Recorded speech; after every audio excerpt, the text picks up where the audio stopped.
दोस्तों, हिंडनबर्ग की इस रिपोर्ट से पहले 27 जनवरी को अडानी ग्रुप अपने इन्वेस्टर्स के लिए 20,000 करोड़ रुपए के शेयर रिलीज करने की तैयारी कर रही थी, जिसमें straight control, life insurance LIC में एफपीओ यानी कि फॉलो ऑन पब्लिक ऑफरिंग में एंकर इन्वेस्टर्स थे। इसके साथ ही प्रोस्पेक्टिव इन्वेस्टर्स साथ साथ शेयर मार्केट में अडानी के एफपीओ का वेट कर रहे थे। इसके पीछे का कारण यह था कि पिछले साल अडानी ग्रुप के ग्रोथ को देखते हुए अडानी ग्रुप का ये एफपीओ प्रॉफिट का शॉर्ट सोर्स बन सकता है। यहां आपको एफपीओ के बारे में बता देते हैं। दरअसल दोस्तों, ये शेयर बाजार में लिस्टेड किसी कंपनी की ओर से पेश किया जाता है। इसके तहत कंपनी पूंजी जुटाने के लिए नए शेयर अपने मौजूदा और नए शेयर धारकों को जारी करती है। दूसरी तरफ अडानी ग्रुप की तरफ से सब कुछ सही चल रहा था और 20,000 करोड़ रुपए जुटाने के लिए 31 जनवरी तक की सब्सक्रिप्शन डेट तय हुई। तभी 24 जनवरी को अमेरिका की फॉरेंसिक फाइनेंशियल रिसर्च से जुड़ी एक कंपनी हिंडनबर्ग अपनी एक रिपोर्ट जारी करती है।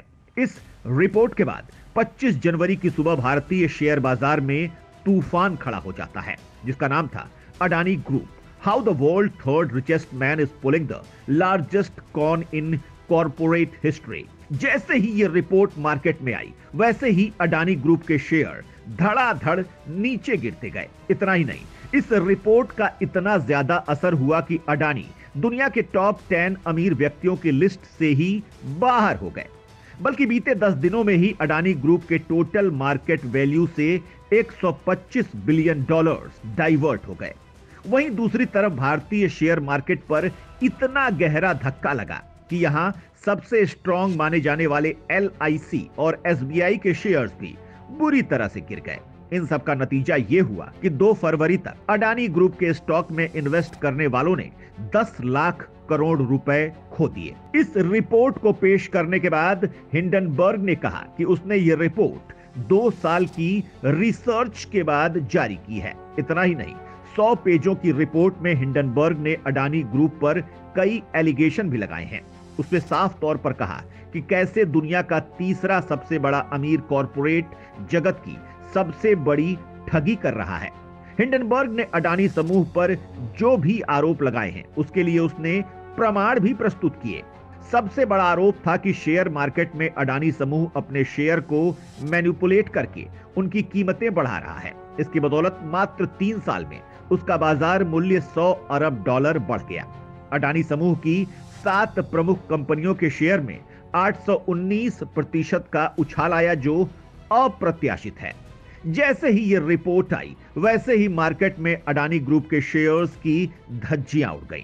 दूसरी तरफ इस रिपोर्ट को लेकर अडानी ग्रुप ने सवाल खड़े कर दिए। उसने इसे गलत बताया है और आरोप लगाए हैं कि हिंडनबर्ग की रिपोर्ट के पीछे एक बड़ी साजिश है। इसमें बहुत से लोग शामिल हैं, लेकिन यहां यह सवाल भी उठता है कि आखिर इससे हिंडनबर्ग को क्या फायदा होगा। दोस्तों, हिंडनबर्ग रिसर्च एक फाइनेंशियल रिसर्च करने वाली कंपनी है जो इक्विटी, क्रेडिट और डेरिवेटिव मार्केट के आंकड़ों को एनालाइज करती है, लेकिन कहा जाता है कि इसका असल काम कुछ और ही है।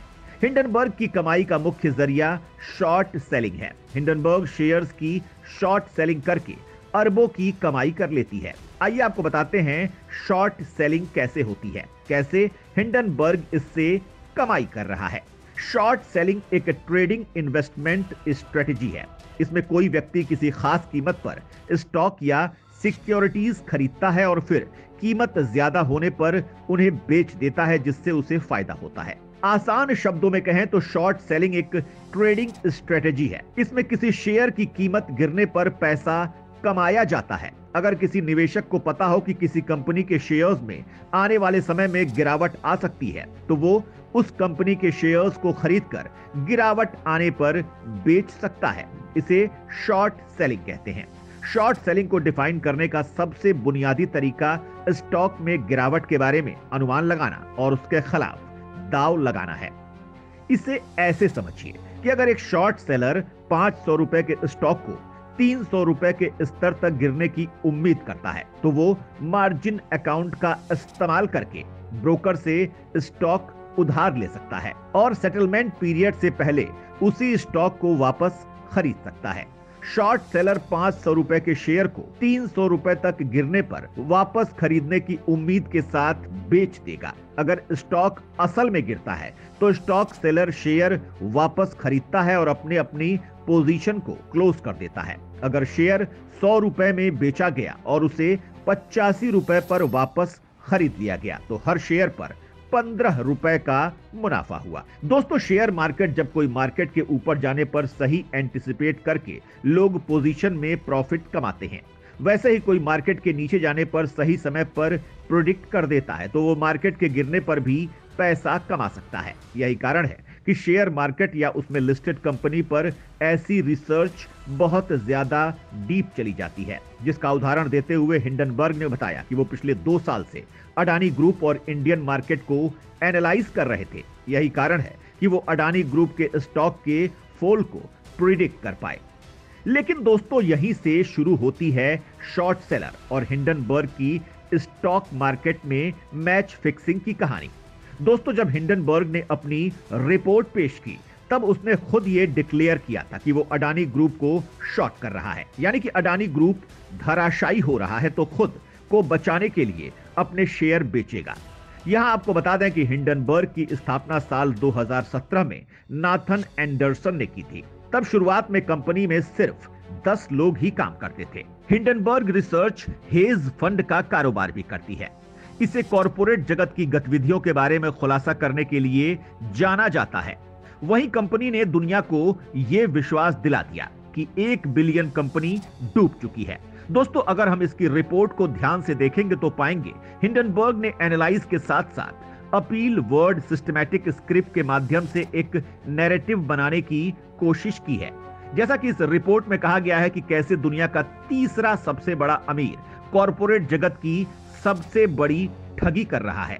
इतना ही नहीं, हिंडनबर्ग ने अपनी रिपोर्ट में सीधे सीधे अडानी को निशाना बनाते हुए कहा है कि वो अपने पब्लिक इंटरव्यूज में क्लेम करते हैं कि वो क्रिटिसिज्म के प्रति ओपन माइंड रखते हैं, लेकिन असल में अडानी अपने लिंक और पॉलिटिकल कनेक्शन का इस्तेमाल करके क्रिटिकल जर्नलिस्ट और कमेंटेटर्स को कोई एलिगेशन लगवाकर जेल में डलवा देते हैं, फिर लिटिगेशन के जरिए उनकी बोलती बंद करवा देते हैं।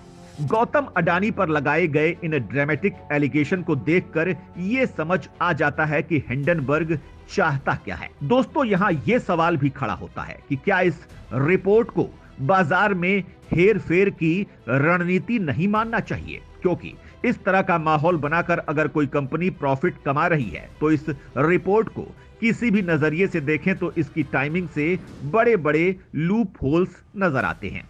दोस्तों, अदानी समूह कोई पहला नहीं है जिस पर अमेरिकी फर्म ने रिपोर्ट जारी की है। इससे पहले इसने अमेरिका, कनाडा और चीन की करीब 18 कंपनियों को लेकर अलग अलग रिपोर्ट प्रकाशित की है, जिसके बाद काफी घमासान मच गया था। वैसे ज्यादातर कंपनियां अमेरिका की ही थी जिन पर अलग अलग आरोप लगे। हिंडनबर्ग की सबसे चर्चित रिपोर्ट अमेरिका की ऑटो सेक्टर की बड़ी कंपनी निकोला को लेकर रही। इस रिपोर्ट के बाद निकोला के शेयर 80% तक टूट गए थे। निकोला को लेकर जारी रिपोर्ट में विसिल ब्लोअर और पूर्व कर्मचारियों की मदद से कथित फर्जीवाड़े को उजागर किया गया था।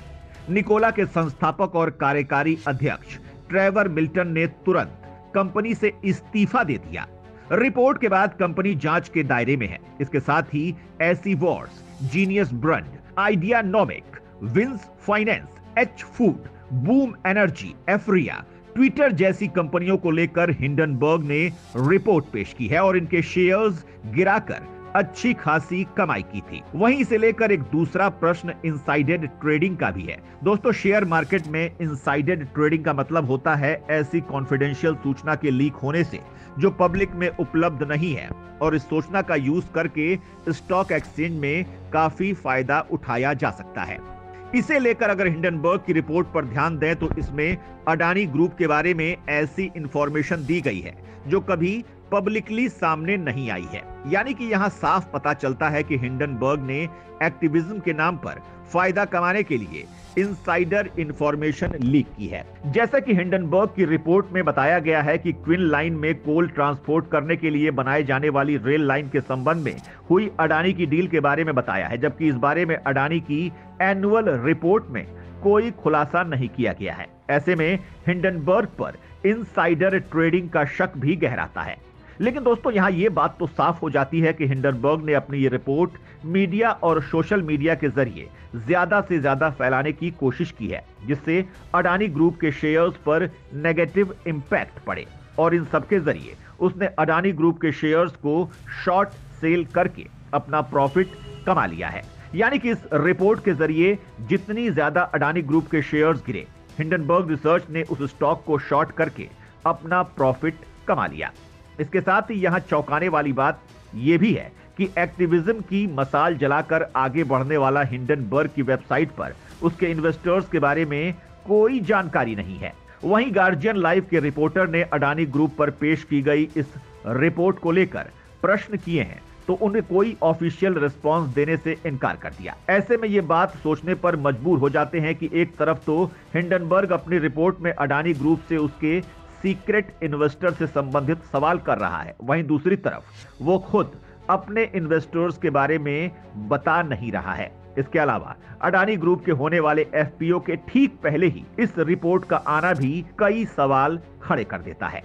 दोस्तों जब से रिपोर्ट सामने आई है तब से ही अडानी ग्रुप की हालत खराब होती जा रही है। जहां एक तरफ अडानी ग्रुप के टॉप लीगल ऑफिसर जतिन जलुंडवाला ने कहा कि शॉर्ट सेलर हिंडनबर्ग को अडानी समूह के शेयर्स में आने वाली गिरावट से फायदा होगा, लेकिन अडानी समूह हिंडनबर्ग के खिलाफ कानूनी कार्रवाई करेगी। वहीं हिंडनबर्ग की रिपोर्ट आने के बाद अडानी समूह ने 413 पन्नों की रिपोर्ट के जरिए हिंडनबर्ग को जवाब भी दिया, लेकिन उन सवालों का स्पष्ट जवाब नहीं दिया गया जो हिंडनबर्ग ने उठाए थे। वहीं अडानी समूह की कानूनी चेतावनी के बाद हिंडनबर्ग ने कहा कि वो कानूनी कार्रवाई की कंपनी की धमकियों का स्वागत करेगा।